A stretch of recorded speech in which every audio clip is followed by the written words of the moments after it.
am WWF's longest reigning light heavyweight champion, Gilbert, and you are now somewhere in the ring.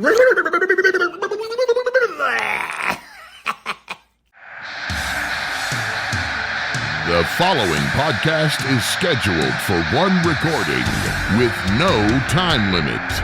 Making their way down to somewhere in the ring, Andrew Sanford and Ryan Sprague.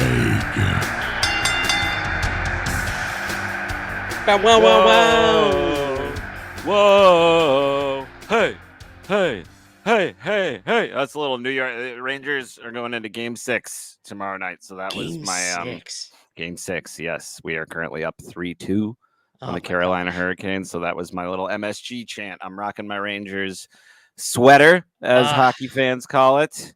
I love We're both it, repping buddy. New York teams today. Absolutely. Well, I am going to be heading your way at the end of June. This is a surprise to you here on air. Breaking news. Yeah. I got some work to be done in New York City, but I bought you something, and it might or might not be Rangers related, but we shall see. What? Spoiler alert. Oh, man. You sweetheart. You didn't have to get me nothing. Also, Ryan, welcome back. It is great to see your face. Your beautiful, beautiful face. It's great to hear your voice. Everybody, I'm sure, is relieved to not have to listen to only me this week. And, of course, there's a lot of love out there for you. So it's just great to see you. It's great to have you back. Thank you, buddy. And I do want to send out my heartfelt gratitude to you, to all the listeners, for all the outpouring of love and sympathies, condolences. It's been a tough time, but I told the head of our podcast network, I'm my best when I'm making podcasts, whether it's wrestling or UFOs, put me to work. And that's just work ethic, man. My dad is back at work already. My sister's back at work. Yeah. But it does not take away from, the grief one feels when they lose someone in their lives. But without getting too personal, my mom was my biggest supporter, always has been, always will be. And I know she's rooting us on right now and would want me back here. However, I'm right. I have to say, your solo Sokoa, I'm sorry, your solo episode is the highest downloaded yet. So I'm gonna say goodbye. Thank you guys. It's been a pleasure starting the show with Andrew. Weird. But I always knew that he would take the ball and run with it. So thank you for joining us somewhere in the ring. No, I'm just kidding. But yes, man, great job. I highly enjoyed the episode. Again, kept me entertained in a time when I truly needed it. And Thank you, pal. A lot's been going on, right? A lot. Yeah. It's been busy in the old wrestling world. It's exciting, and some of it's infuriating, and I think we're going to get into all that today. We are. But before we get to the news, this is going to be a fun episode. We're going to do some news. We're going to do some really brief Raw and Smackdown recaps, and then we're diving deep into each of our top 3 favorite heels of all time. But before we do that, Andrew, I have a video that I wanted to share with you. So if you'll recall, in our first episode, I showed you my teeny weeny title belt that I had ordered online. Correct. Right? Okay. Right. Okay. So Ryan didn't look at the dimensions or the size of that, and it made for comedy gold. However, I did want to share this with you because something happened when I was back in Scotland, and give this a look if you don't mind.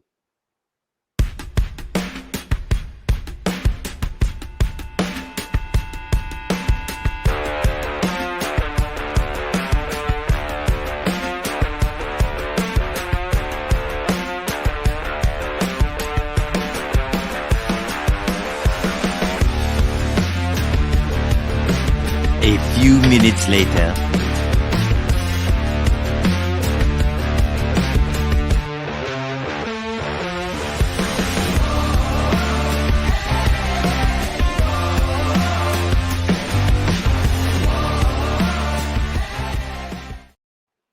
Yeah, baby.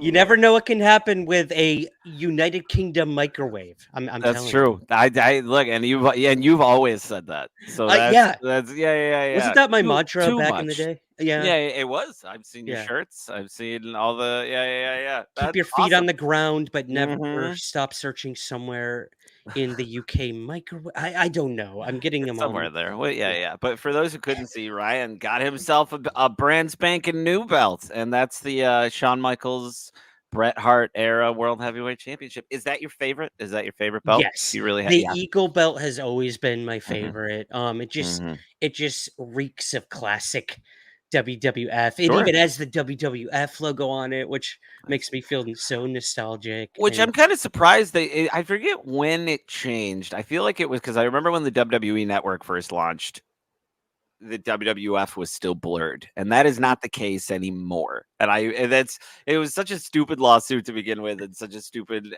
which we're on the 22nd anniversary of. I think I saw the yes, other day yep, of them going from WWF to WWE. And it's so silly, but for whatever reason they've softened on it in the recent year, and I don't know, I don't know what for that's whatever all reason. about. Yeah, maybe. They're part of TKO right now. They could buy the World Wildlife Foundation if they really wanted to. Look out, panda bears! Here they come! Here they come! Yeah, man, but I'm so happy. So I've got that brand new title belt waiting for me back at my apartment in Let's go. Scotland. Oh, heck yeah. What just had? What's the You just strobe? went Is that rave mode. Turbo. apparently? For What? I'm those just gonna hold it there for the whole show. for those just listening, Andrew's on an app that when he does certain hand gestures, crazy things The thumbs ensue. up, something cool happens. Some Yep. fireworks. There we go. We can do the peace signs. I think that does something. Some Oh my confetti. gosh. I gotta say, it's much more responsive than it usually is. Maybe that's it. Yeah. It's yeah. Sorry for all my Polygon people out there. If I just made you, that's a terrible joke. People got strokes because of Polygon. Oh, but I now it know. stopped. See, anyway. Ryan, Okay, so what's on the news today? What well, what are we diving into? besides stroke jokes, Andrew, we have I promise I will not cut that out. That's the Please promise I don't. make to Please you, my don't. friend. Never I cut won't. stroke jokes. Never cut a Let's good rhyme. start with our first news story, a fun one. Mhm. I don't know. Does that guy look familiar? I looks a little familiar. Blonde hair, big old mustache, glasses, Oh very man, well-fitting denim jacket, which I always appreciate. absolutely. Yeah, I have no idea who that could be, but apparently I don't have any idea. this mystery man was spotted at Sami Zayn's Netflix is a Joke comedy show. For those Mhm. just listening, like Andrew said, there was a gentleman in the audience during one of Sami Zayn's first stand-up shows, televised stand-up shows. Yep. And this gentleman is wearing a blonde wig, big glasses, big bushy mustache, like Andrew mentioned, and we came to find out who was this, Andrew? Johnny Knoxville, former WrestleMania opponent of Sami Zayn, Johnny Knoxville. And I was not, I don't know about you. I was never I would watch Jackass now and then when I was younger, but it was never really like a big thing for me. And I've in recent years have heard Knoxville on interviews and stuff, and he's delightful. He seems like a real good dude, and I guess he just loves pro wrestling, and is related to something that we'll get into a little bit later. Heel wise, is doing some of my favorite celebrity bad guys. Yes. Kind of. Celebrities come in as faces can always be fun. When a celebrity comes into wrestling and decides they're going to be a heel, it's always way more fun. And Knoxville interrupted Sami Zayn's show and then beat him up a little, or got him beaten up a little bit. It was Really? I didn't know yes, that. yeah. There's a whole video where he gets oh, I believe it's Wee Man from Jackass, or one of the gentlemen, one of the other, and who gets out and gives Sammy a low blow and then drops him with a body slam. It's really and Randy Orton actually talked about this recently.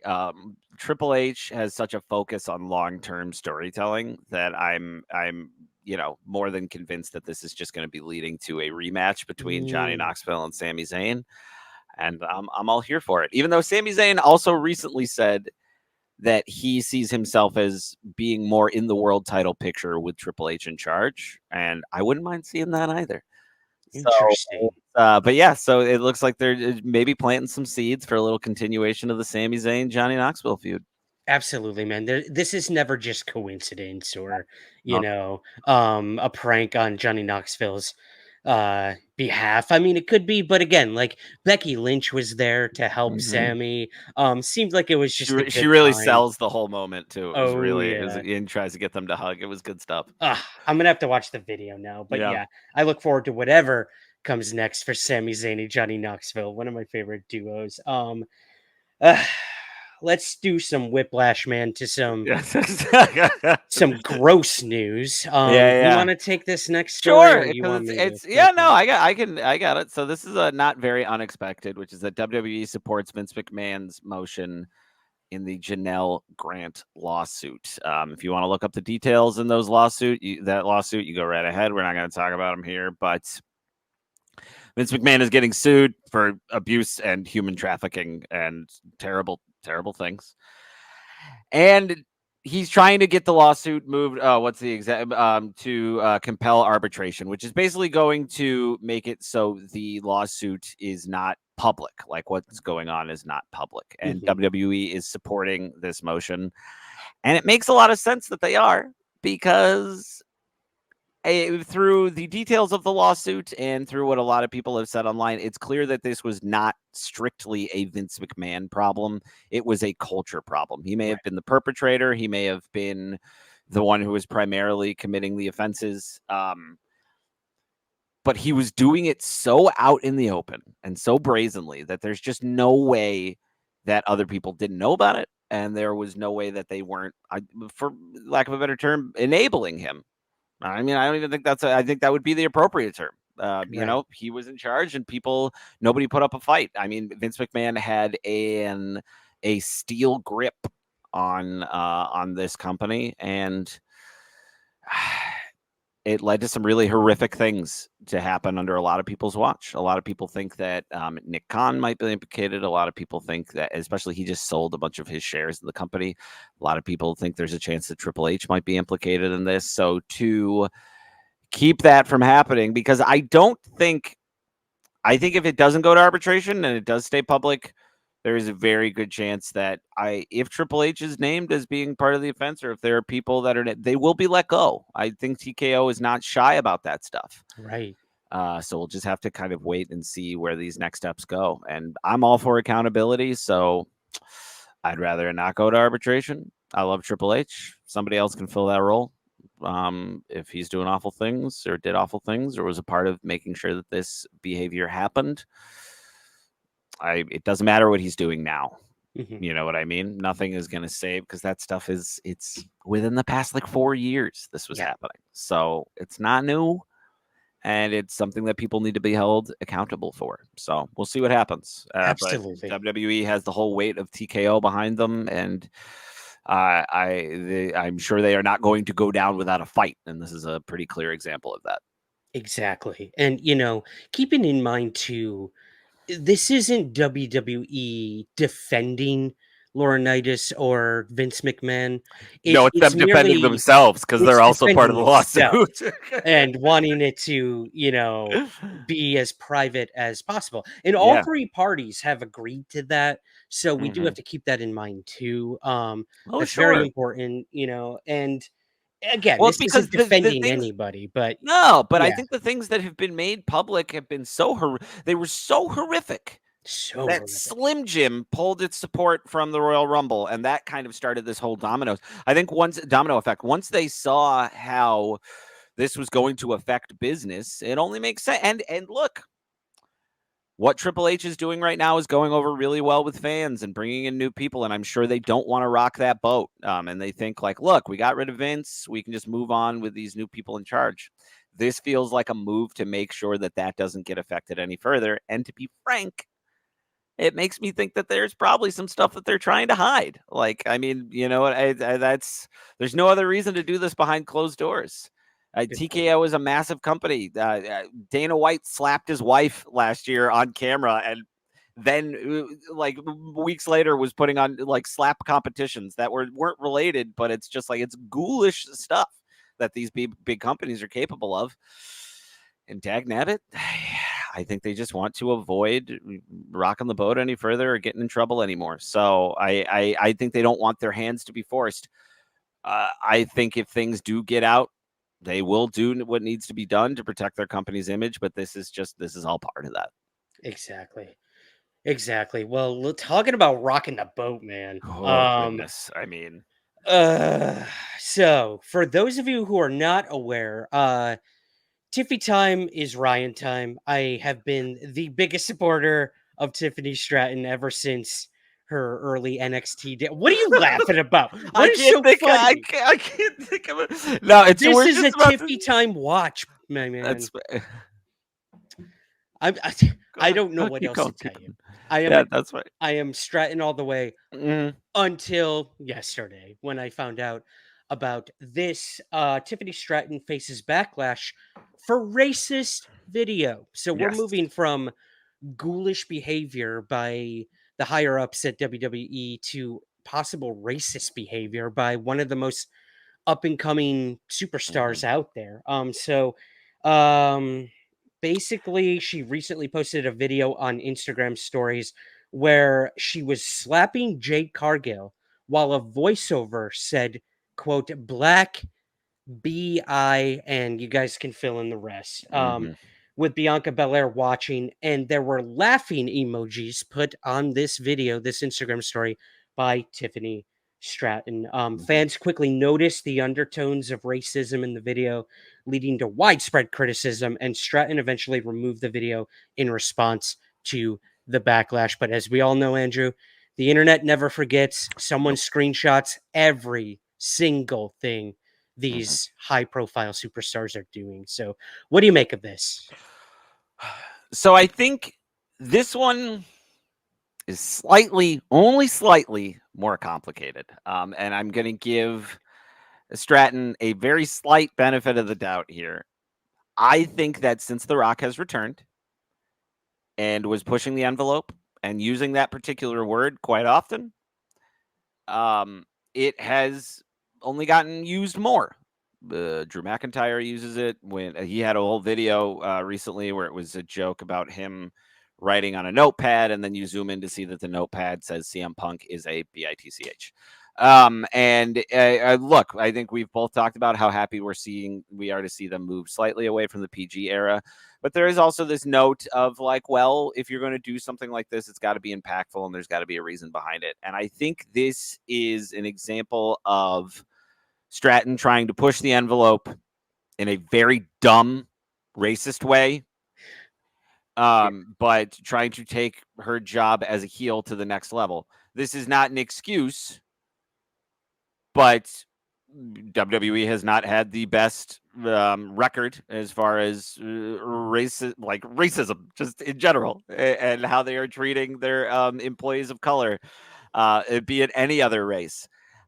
So I think this was, I'm not going to call it a misstep, or I can call it a mistake, I guess, even though you have to capture that video and then put it on your Instagram story and then add the emojis and then hit publish and then wait for it to publish. I don't know about you, but like whenever I do an Instagram story, especially if it's a video, I have to wait to make sure the whole circle goes around to make sure it loads all the way. It's the worst. Yeah. So there's this took some thought. She had to go like, yeah, this is a good idea that I'm going to do. So The Rock. Yeah, it's inexcusable. And I think it is part of this not everybody is good at doing that stuff. Not everybody is good at towing the line and threading the needle and trying to be, bad without being offensive. Hopefully she learns from this. I'll be interested to see if they discipline her for this at all. Yeah. I doubt it. But it was depressing. It was unfortunate, and it was aggravating. And it was something where when I saw the video, my first question was how? How? Right. Like, come on, you got to know that's not okay, Tiffy. So yeah, we'll see. I'm interested. She deleted it. I'm sure, given what we just talked about, WWE would rather just move on because I know they clearly value Stratton as an asset. But it was dumb, and it was racist, and it was a stupid thing for her to do. And I don't care. I understand you want good heels, and we're going to be talking about heels in a little bit, but there has to be some self-awareness and some reading the room and some realizing that it is 2024. Yeah. Dag nabbit. Like, come on. Come on, guys. I'm with you, brother. Tiffany Stratton, we are watching you. Be on good behavior. Tiffy time is on hold over here in the Sprague household. So, all right, buddy. Let's move very quickly through Smackdown and Raw. Smackdown Raw. Really, it's just like a lot of King of the Ring updates. It's just a bunch of tournament matches. The ones I wanted to point out on SmackDown last week, Jade Cargill versus Piper Niven. I love both of them. Jade Cargill really is stepping up her game, in my opinion. She's getting longer matches. She's getting much more comfortable in her own skin and with the way things go at WWE. So really enjoying seeing her step up her game. It was very well needed. I think people were very nervous because they were just sending her out Goldberg style squash matches. And now we're seeing what she can do with more than like 30 seconds in the ring. And also shout out to Piper. Great. Yeah, shout out to Piper Niven too. Like I am a huge fan of hers now. Me like too. That is and a lot of that is through she's a really fun Twitter follow. But she put on a great match. Like I was just impressed. And I think a big part of it too is having Jade Cargill work with Bianca Belair so much. Like Bianca Belair, one of the best in-ring talents WWE has. That's going to rub off on you if you are willing to work and pay attention. And I was so excited when Jade Cargill got signed and got brought into the WWE, and I'm just excited to see that keep going. She's Absolutely. Pretty great. It's great, man. And then the main event that night was the other one that stuck out to me. That was Randy Orton versus AJ Styles. And I really thought Orton got injured. He had like a knee injury during the match. I don't know.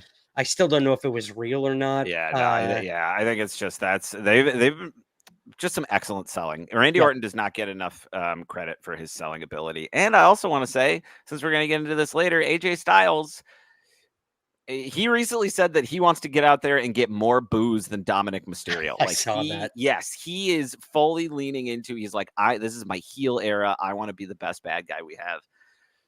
And I think that starts in the matches. That starts in the storytelling in the matches as well. So I think he's making good on that. And I was kind of surprised that he lost. The King of the Ring, I'm very excited to see where it goes at the end, but I think we're going to see Randy Orton facing off against probably Gunther. First of all would be an incredible match, and second, it would continue Randy Orton putting over new stars in the business. We just saw him do that with Logan Paul. Like he is. And Tama Tonga and Solo Sikoa. So Randy Orton, I think, is fitting comfortably into this. Like we all know who he is. We all know how mean and rough he can be in the ring. And Dag Nabbit getting a win over him is big for a new star coming up. So shout out to Randy Orton. I love that. I love it. Yep, he has not disappointed since his return. That's for damn sure. Let's move to Raw this past Monday. Drew McIntyre called out Damian Priest and told him, quote, "You have a very inspirational story. You just shouldn't be the world champion." And Damian Priest responded, "Find a mirror, look at the reflection, and blame that asshole." Oh my God, man. What a way to start Raw. I loved it. Loved it. I'm big on Damian Priest, and I'm excited to see him. It seems like he's going to they're looking to push him towards like a face turn and getting him out of the Judgment Day, and I think this is all kind of part of it. Like he can be that kind of like almost like an anti-hero, because like there's still some aspects of him that are clearly rough around the edges, but I think we saw, especially with his win over Jey Uso at Backlash, that he wants to like be legitimate and do things on his own and not do things in like a heel way. And who knows who he'll end up facing at SummerSlam, but I'm excited to see who they get him in a nice lengthy rivalry with. I don't think that's going to be McIntyre. I think they're clearly building towards Punk and McIntyre for that, but which I don't think needs the world title. So even having I think McIntyre and Punk doesn't need a belt. That all the energy there is just between the two of them. Yeah. But you never know. We could have It's McIntyre. amazing. Yeah. Sorry, buddy. I was going to say it's amazing that like both men are injured right now. Like McIntyre and Punk can't like wrestle, yet we are still so invested in the story playing out, and can't wait to finally see it happen. And you're right, there doesn't need to be a title on the line with them. This is the epitome of a grudge match, a grudge that's been going on for a very, very, very, very long time in real life, nonetheless. Yeah. So. And Punk's probably only a couple months away from coming back too. Yeah. Like I think it'll be sooner than we think. He had his surgery in January. I think Dave Meltzer was talking the other day about like, maybe like a September return, but could be August, could be late July. We'll see. Depends on how he recovers. But I'm sure they also want to take it easy because the poor guy is, just keeps getting injured. And he's fragile. It's unfortunate. Yeah. Age comes for us all. Yeah. Tell me about it. Anyways, your boy Kofi Kingston went up against Gunther this Monday too, man. What happened there? I think that's another one where I love Kofi Kingston. I think he at least got to like show his stuff a little bit against Gunther. Like it is, even though I think most of these matches in the King of the Ring have been really solid so far. And I think there's been an emphasis on just going out and putting on good matches. I think the matches have been fantastic. And I think they're putting workhorses into them. Like what I've loved about the King of the Ring so far this year is that all the wrestlers in there are good, solid wrestlers. There's nobody that needs any work. I think we might disagree on that a little bit for the main event, but I think there have been some solid matches. Like going on to the next one, even the Valkyria versus Zoe Stark is just loved it. It's giving these people an opportunity who are good, solid wrestlers an opportunity to show that off, which is what the King of the Ring should be about. Like I feel like the last time they did the King of the Ring, the matches were fine. And there wasn't as much an emphasis on like, no, with this King of the Ring, like let's put some respect on it. Let's put some emphasis on it. And let's go out there and put on really, really good wrestling matches. Like and it seems like such a low bar, but there's not as much of there was no like Jade is going to go out there and squash somebody. There wasn't really any like, oh, let's have a bunch of interference. It's like, no, let's go out and have these people wrestle.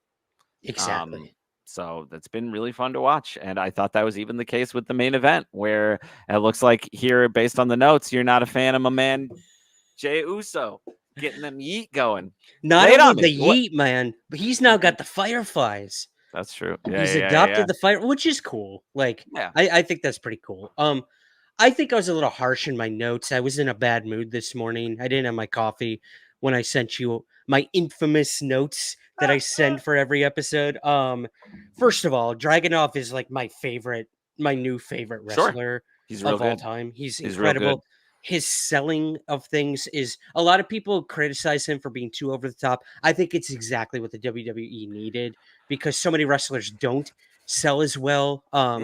And I think it just makes the matches that much more entertaining. And he's just a damn good wrestler. Some of the best sellers in the business ever are quote unquote over the top. Think about The Rock. Think about Triple H.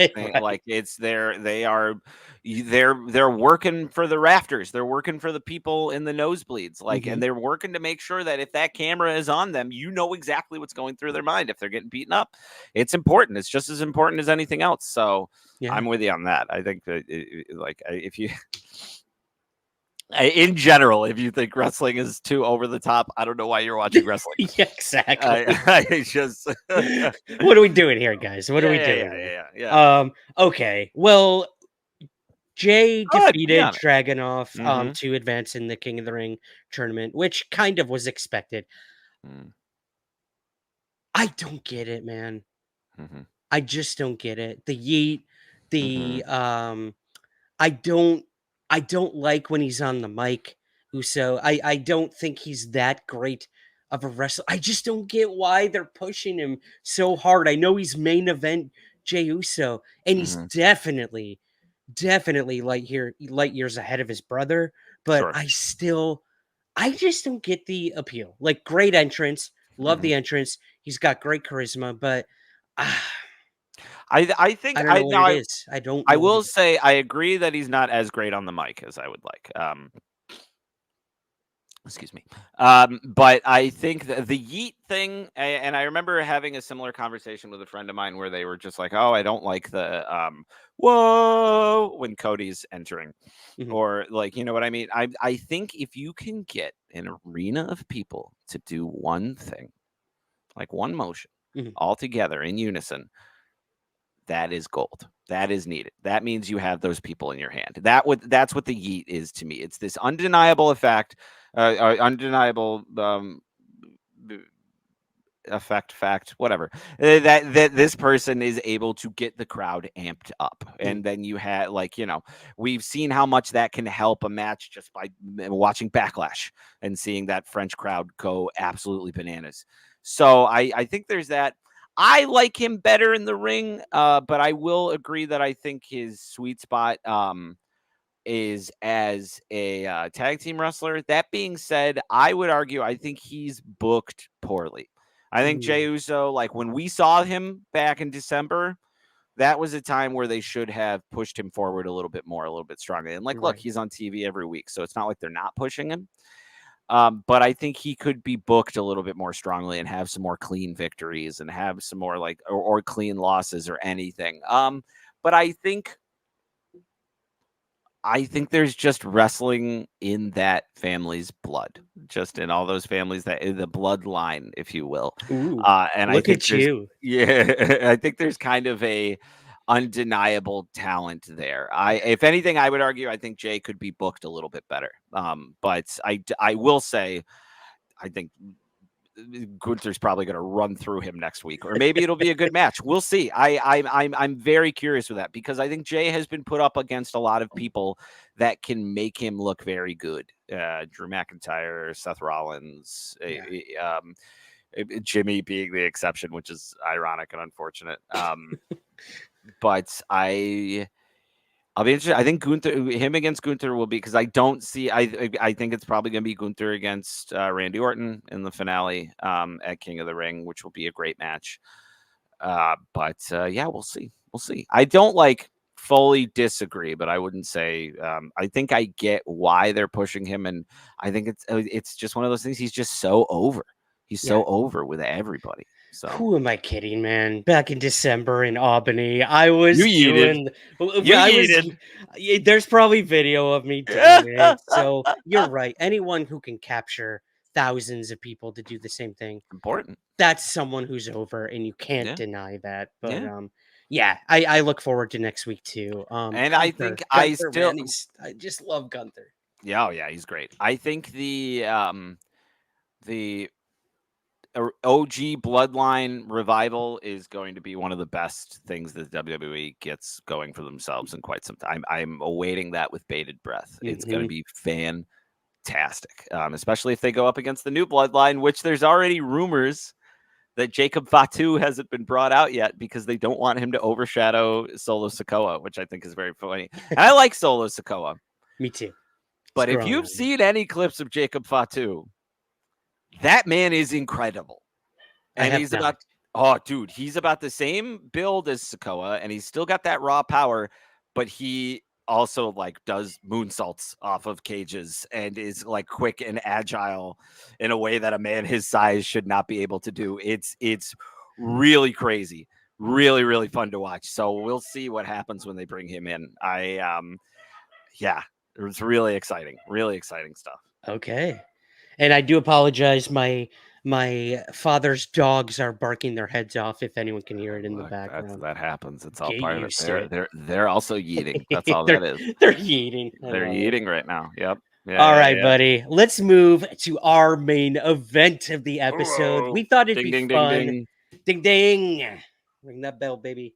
To talk about our favorite top 3 heels of all time. There's some great heels working right now, but we wanted to dig deep and go back to some of our favorites throughout the years. So, what do you say? Should we just dive into them? Sure. Should we start with the runner-ups? I feel like this is in kind of like reverse. Well, no, yeah, it's up to you. I don't care. Let's start with our runners-up. Why don't you go with your runner-up? Go to commercial break. Commercial break. Commercial break. Go to commercial. Commercial.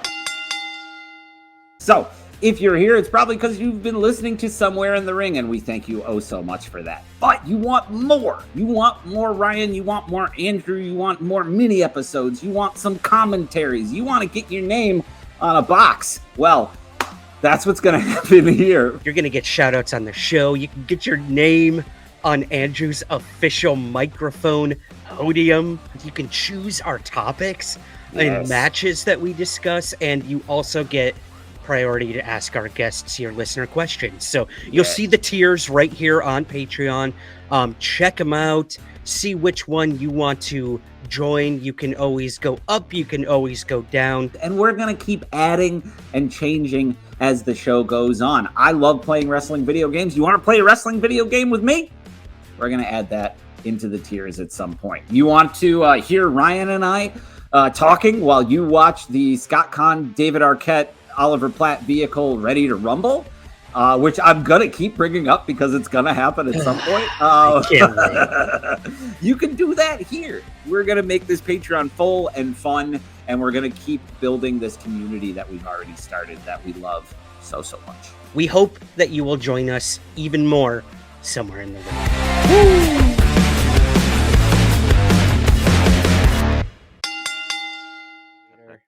Here is my runner-up, the one and only Stephanie McMahon. I mean, what else can truly be said? She came in as the spoiled brat of Vince McMahon. Unfortunately, thou who shall not be named. I can't believe I just said it. However, still loved Stephanie. She dealt with some pretty rough audience stuff back in the day when she was very young.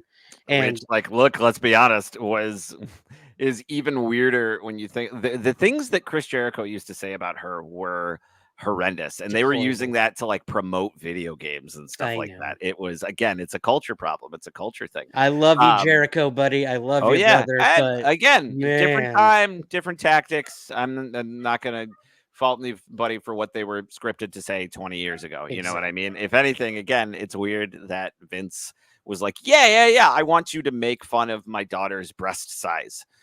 Let's it's awful. It's awful stuff. It's awful stuff. Horrible.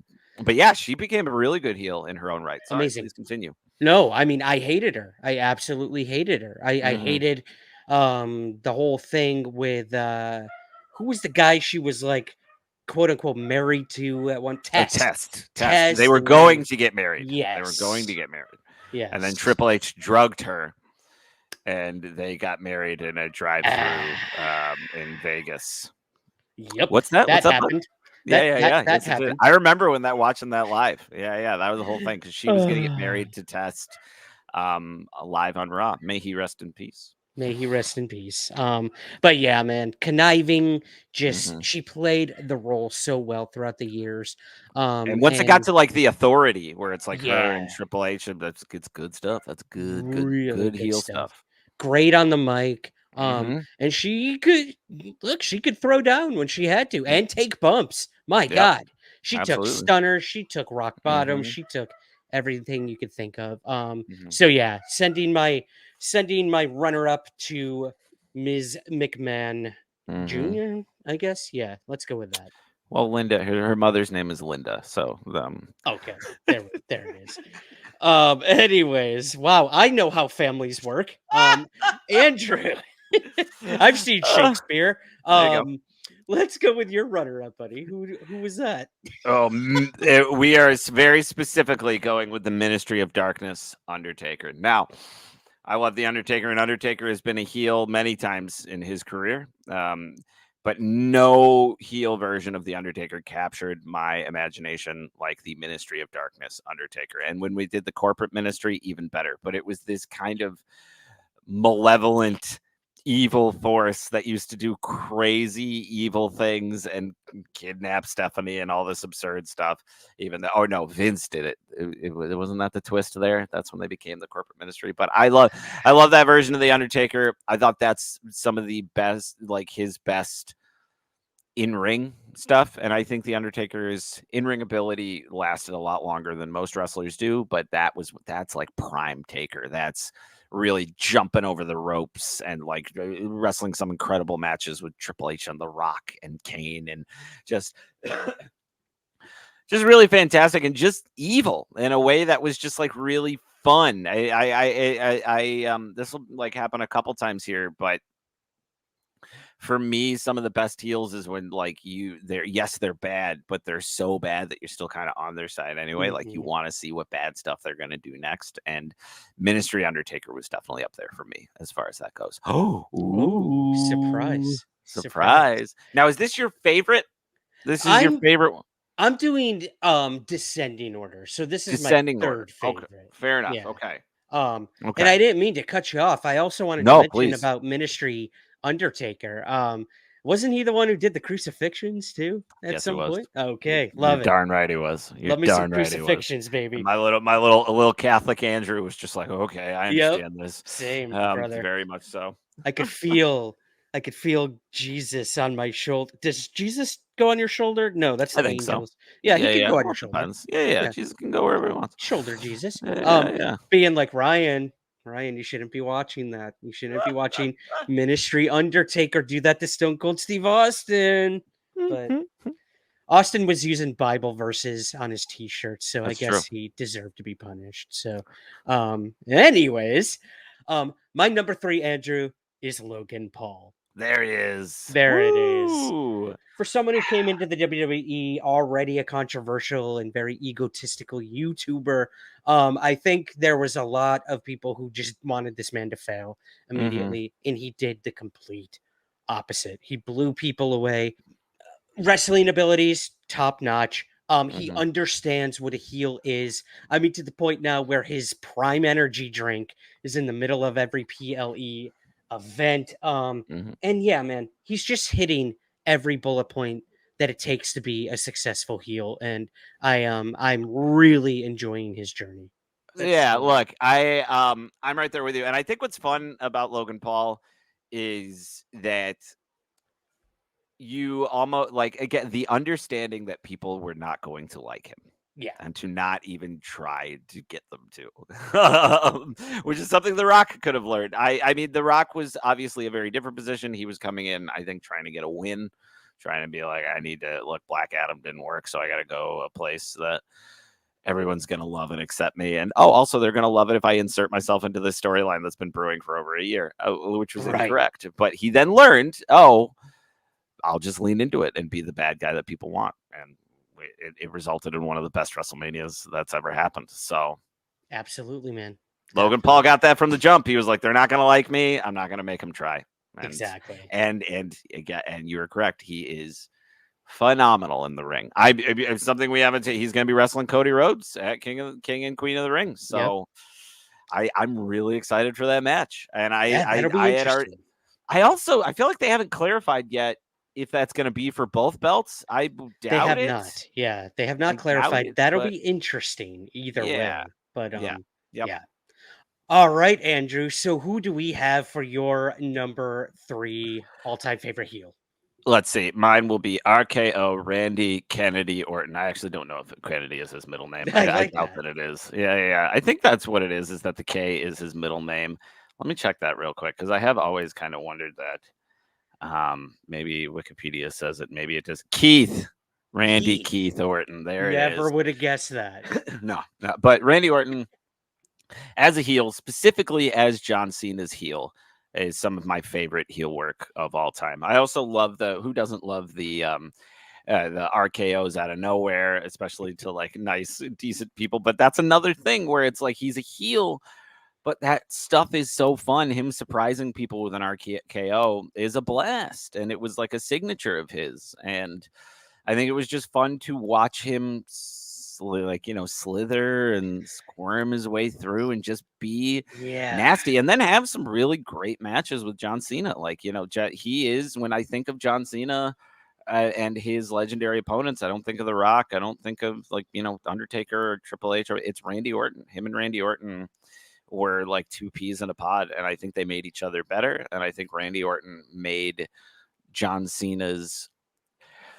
It's impressive for a heel to make it difficult to cheer for the face, and I think that's what he did to John Cena. And look, I don't think John Cena really. I mean, John Cena did fine. He had sold plenty of merch, and there were plenty of kids that liked him at the time. But I think he made Orton made him have to work harder. And I think now, especially looking back on those feuds, there's just great stuff. And I think it's great work from the both of them.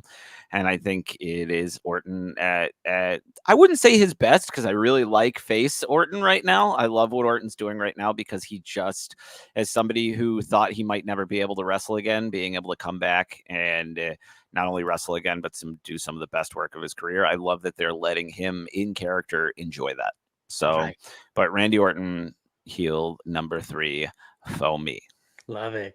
Even as a face, he has some heel tendencies. Oh, sure. Still, yeah. Definitely more enjoyable. Definitely more like anti-hero kind of stuff. Exactly.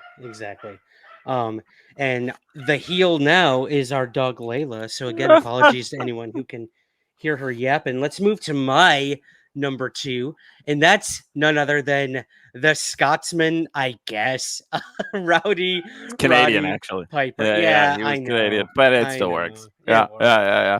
But I mean, where do I start? There's few wrestlers who could really anger a crowd like Roddy Piper did. The Piper Pit interviews were always highly entertaining. Sure. He was so sarcastic, so combative with those things, and really, I think, led the way for a lot of these sort of shows, The Miz and sure, with Piper's Pit. Man. Yeah. And the Australian guy, his name's escaping Grayson me. Waller. Grayson Waller effect, all that stuff. Yeah. So I love that.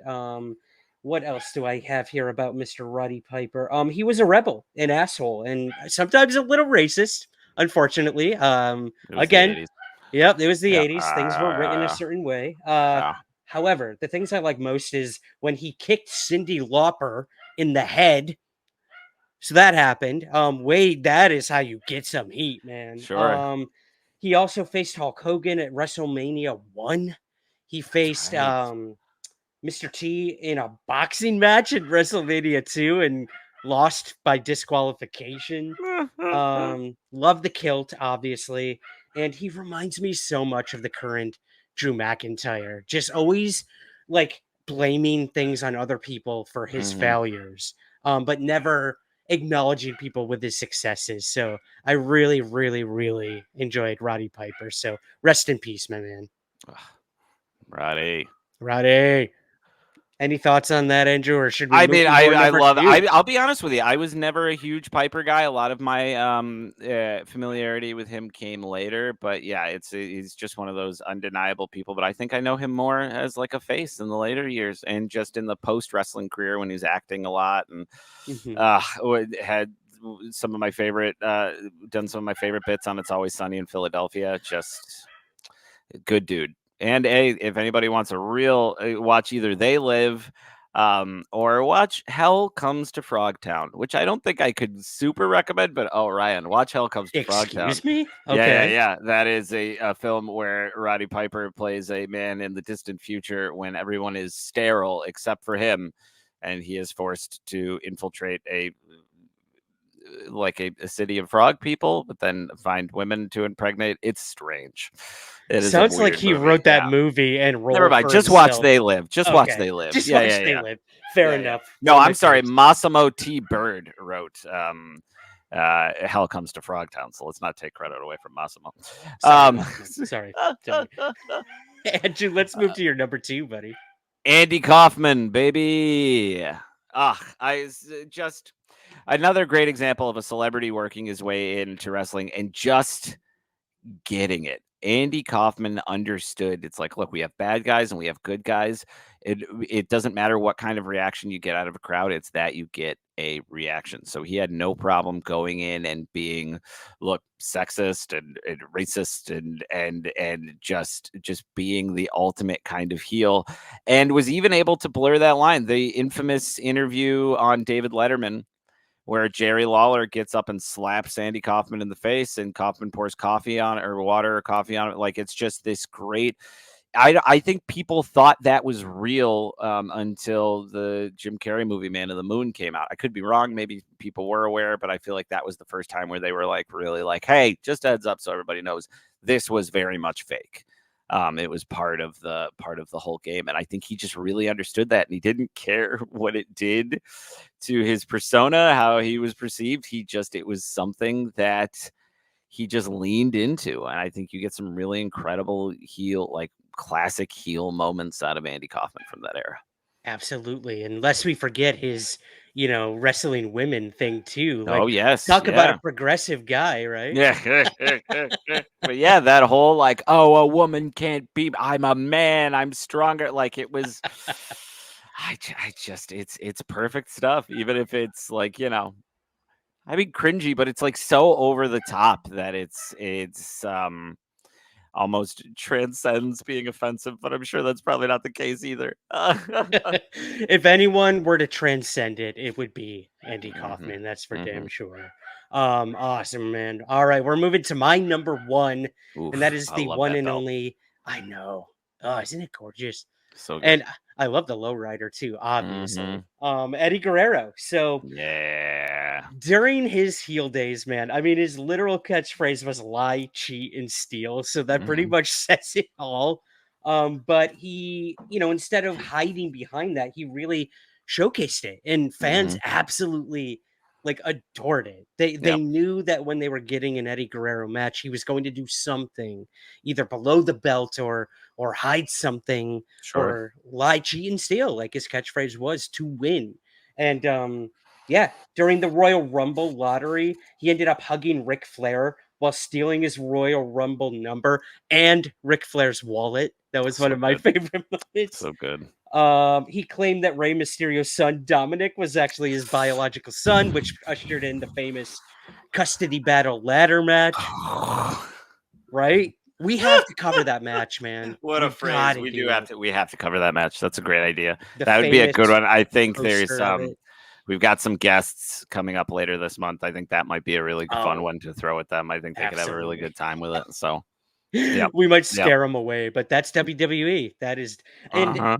and so is Eddie Guerrero. I mean, Mm-hmm. you had that. His wife Vicky Guerrero also became a huge heel eventually in the WWE, working with Rated R superstar Mr. Edge That's at one right. point. Oh God.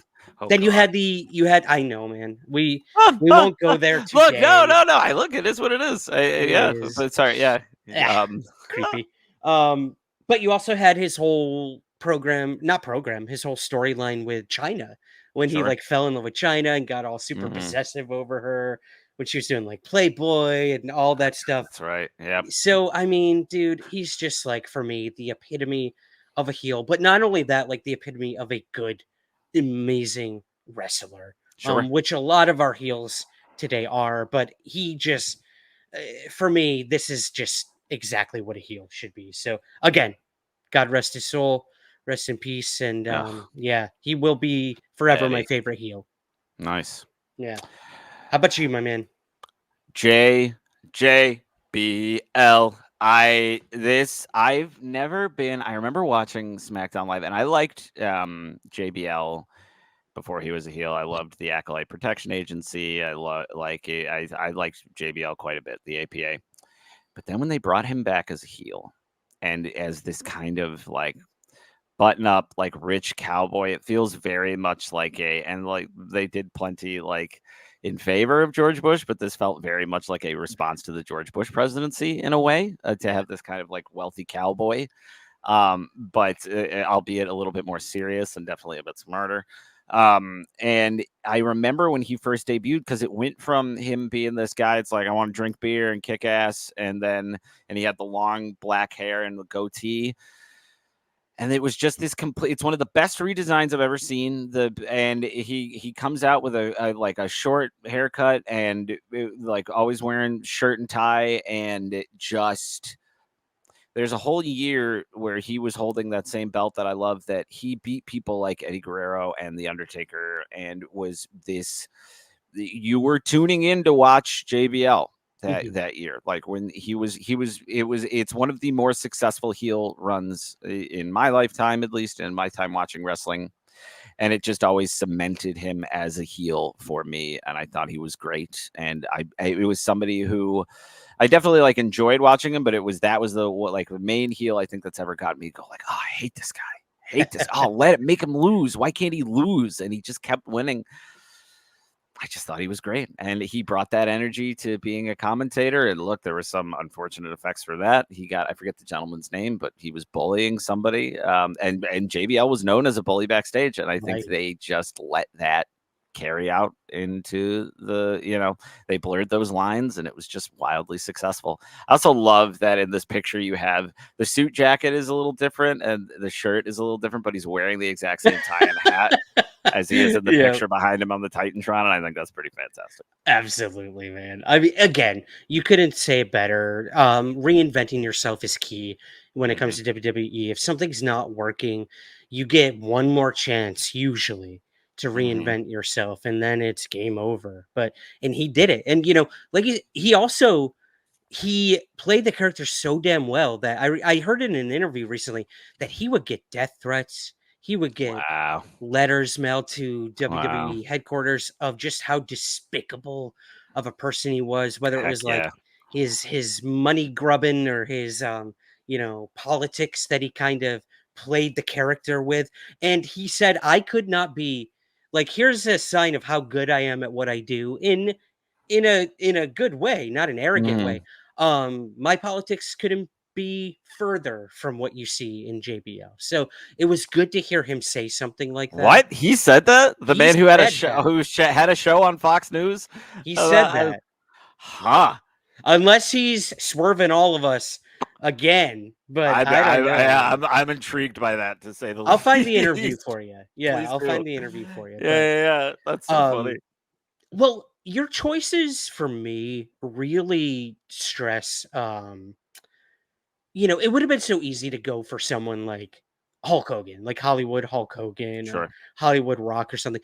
But like those are big heel turns that are famous. Whereas these are the people whose longevity, like as heels, just made all of these stories better.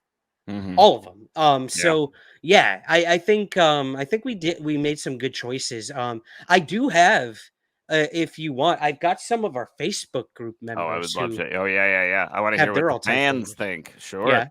Okay. So first we have Brian over on Facebook, and he says Brock Lesnar is one of my favorite heels. Although I have stopped eating at Jimmy John's because they sponsor him. So funny. Good for you, Jimmy Brian. John's. Sorry, no more breakfast sausage for you, Brian. I'm so sorry. So sorry. I'm sure you'll survive, Brian. Thanks for listening, buddy, and for always being so active. Eric, thanks, Brian. Yes, Eric says Roddy Piper. You kids just don't know, but apparently we do, because he was one of my top 3.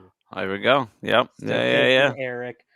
Anthony says, think it would have to either be Triple H or the $1 Million Man. No, Triple H, absolutely. Sure. Probably. Yeah, Triple H is great. Yeah. And actually probably should have been my runner-up, if not in my top 3. But $1 Million Man, I don't know much about him. Was he Ted the one who used to, yeah. Would he stuff money in people's mouths? Was that him? And a lot of and he had that $1 Million belt, and there's just a lot of arrogance. And Ted DiBiase definitely up there in a classic heel scenario. Gotcha. I think that's a great choice. Yeah. Okay. Was he the one his son got arrested? Yes, and he narrowly avoided jail time. Yeah, Ted DiBiase Jr. And it's kind of funny. I remember I was a big fan of Legacy, which was Orton, Cody Rhodes, and Ted DiBiase Jr. And 2 of them are doing very well, and the other one is sitting in a prison cell currently. And not so much. Some kind of terrible embezzling. I think it was pretty similar to what was going on with Brett Favre, if not maybe connected, where they were using what was supposed to be public funds to line their own pockets. So how ironic that his father was the $1 Million Man. Yeah, no good, no bueno. No good. Bill over on Facebook says the Freebirds. There you go. Sure, yeah, Freebirds. Hey, y'all, the Iron Claw is now streaming on Max. Go watch it. There's some great Freebirds stuff in there. But Freebirds against the Von Erichs are some legendary. Those are some legendary feuds, legendary matches, and the Freebirds were Michael Hayes, man. Michael Hayes has contributed a lot to this profession, and I think his name should be spoken of more highly. I say that not knowing anything about him personally, and I feel like I always have to check that kind of stuff there. But hopefully, he's a good guy. I hope so. I who knows nowadays? Maybe we'll find out in the next few months with these arbitration. Lastly, Jeff on Facebook says the Iron Sheik. The camel clutch, the boots, and the Persian clubs challenge were classic. I also enjoyed his run with Nikolai Volkov as tag team champions. Yeah, back in the time where you could, and not that they don't do this now, but you could just go like, yeah, these guys are foreign. They're bad guys. Like that was kind of the thrust. But yeah, again, different time. But yeah, those are, of course, Iron Sheik. Look, Iron Sheik gets points because he had no problem talking smack about Hulk Hogan long after his time in the WWE. He's never shy about saying how much he didn't like Hogan. So as one should. Absolutely, man. And lastly, now forgive me, this might take a little while, guys, so I hope you have an extra hour. But Paul Kimball, our good friend who was on the show, he gave his thoughts on his favorite heel of all time. So buckle in again, maybe grab a drink. This is going to take a while. Kane. What I like about that now is Kane has become a heel in real life, so that's a pretty apt choice. Maybe that's Jacobs. Why Paul chose him. Yeah. Oof. Oh man, that guy's one of your classic. Oh, wokeness is killing this, and we need to stop people from expanding. Yada yada. He's the worst. He is somebody that I'm glad we don't see around anymore. But Paul, excellent choice. Excellent choice, Paul. He actually just sent a GIF of Kane. I saw that. Yeah. Keeping it simple. We love it over on the Facebook group. Guys, be sure to join our Facebook group, just somewhere in the ring podcast. You could find it. We are very active. You will be featured on the show like today. Oh yeah. As we do more episodes like this. We're not just a recap show. We want to make that perfectly clear to people. We're really branching out, and let us know what you want us to do, what you want us to cover, what kind of segments you want moving forward. We're open to all of it. But absolutely. Any last words, Andrew, on heels, or should we close things up? I just think, you know what, they're just a very important part of the biz, so I'm glad we could cover that a little bit today, and it's always fun to find out some more about. Obviously, we talk about wrestling all the time, but it's fun to find out what you are into. It's always fun to hear a little, like, I love that. I mean, you very specifically asked me what mine were ahead of time, but we ain't got no crossover. We're just kind of like talking about, and I think people we chose are kind of indicative of who, like, when we were wrestling fans too, which I think is really fun. So absolutely. And again, guys, if there's people we missed, throw them in the Facebook group, comment on Twitter, send us an email. We want to keep the show going. So like feedback from last week's episode, we will bring up on the future episode. That's what it's all about. Like we want this to be a community for sure. Speaking of community, you can rate and review us on Apple or wherever you get your shows. It helps us tremendously, guys, especially as a new show. We need those ratings. We need those reviews, and we will read them on the show. We've gotten some awesome ones already. We feature them on our Instagram. So yeah, be sure to rate and review, especially Apple and Spotify. But honestly, we know people listen all over the place. If you have an option to rate or review, do it. Or if you can't, just share the show. That's all we're asking. Thank you. Please and thank you. Tell us a little about our Patreon. Oh, go to somewhere or patreon.somewhere in the ring. And we've eventually all the match commentaries are going to move over there. We're going to try to do some other special things, some movie commentaries. I will get Ryan to watch Ready to Rumble at some point or another. That's going to happen. It's happening. Don't worry. And so come check us out on there for some extra bits. Yeah. And speaking of extra bits, we have some cool interviews coming up. We won't give away who just yet, but we are going to be moving more towards interviews too, whether it's wrestlers, fans of wrestling, or people who've never watched. And we get to be the ones to introduce them to it and see if they stick around. I think that's the goal. So if you, I think we're going to try to see like, oh, you've never watched wrestling before? How would you like to see a custody battle found out in a ladder match? So that's going to be a lot of fun. Yeah, that's the plan there. So keep your eyes peeled for that, eyes and ears. Subscribe to us on YouTube. Check us out on the old Twitter. We're around. Come hang out with us.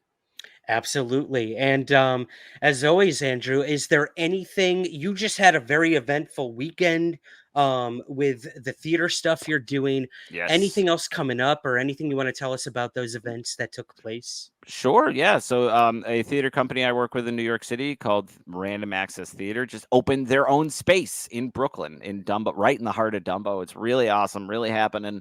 And we did some drunk Star Wars the weekend of May the 4th, where I was playing Han Solo. I did have a Han Solo wig. It's no big deal. It's a lot of fun. Some staged readings of a Shakespearean adaptation of The Empire Strikes Back that I wrote. And for Ghostbusters Day, June 8th, we'll be doing a performance of The Merry Busters of Ghosts, which is a Shakespearean version of Ghostbusters I wrote for them. I'll be in that show as well, so come check it out. And then the next day at the brunch show, we'll be premiering a Shakespearean version of Ghostbusters 2 that I'm working on that does not have a title yet, but that's going to be a lot of fun. And May 25th, a short film that I directed called Bald will be making its premiere at the Inward Artworks Festival. Thank you, Ryan. And then on May 31st, a short film that I wrote called Chemistry Test will be premiering at Tootsie's Video Vault in Brooklyn. That information is out there. We'll add some links and such. But yeah, I'm around. I come if you're in New York, come say hi. Amazing. Yeet, as it were. Yes, I love it. I love it, brother. As for me, I'm going to be home here in Syracuse with my family for a while. So I cherish every moment I have with them. Again, they are all our biggest supporters here at Somewhere in the Ring and at Somewhere in the Skies. So looking forward to some quality family time. But as always, I will be doing both shows, Somewhere in the Skies, Somewhere in the Ring, every single week as we do here. And I'm trying to think if I have anything coming up project wise, working on a new book, so keep a lookout for that. Hey, very cool. Yep, it might be my swan song, as it were, but I've been working on it for about 6 years now, so this is kind of my final one. Awesome. Yeah, working on that, but that's about it. Enough about us. Let's let the audience go, Andrew. And love that. Oh, one more thing before we go. We have merch. Check out our merch store. Andrew had some adorable photos of his children in our merch, which was amazing. We got mugs, stickers, posters, t-shirts, hoodies, tank tops, you name it. We got these cool designs for you now. Hoping to get another design in the shop soon. I got to talk to you about that, Andrew. But check out our merch store. Should be in the show notes below, whether you're listening or watching. And I think that's going to do it. Anything else before we get out of the ring? If you get some of our merch, please send us a picture. We'll share it if you want us to. We just love that. We love the support. We love our fans. And we just want to show that love. So thank you for listening, everybody. If you've made it this far, thank you for listening. Hop on our Facebook. Let us know who your favorite heels are if you haven't already. And keep joining us somewhere in the ring. I don't know how to ring a bell. How does one ring a bell? A little hammer. Hammer. Oh, the hammer. Okay. The hammer. Yeah, I'll remember that for next time. I'll get a prop hammer. Perfect. This has been Somewhere in the Ring. Thank you for listening. Subscribe wherever you get your pods, and be sure to rate and review on Apple, Spotify, or wherever possible. We'll see you again soon, somewhere in the ring.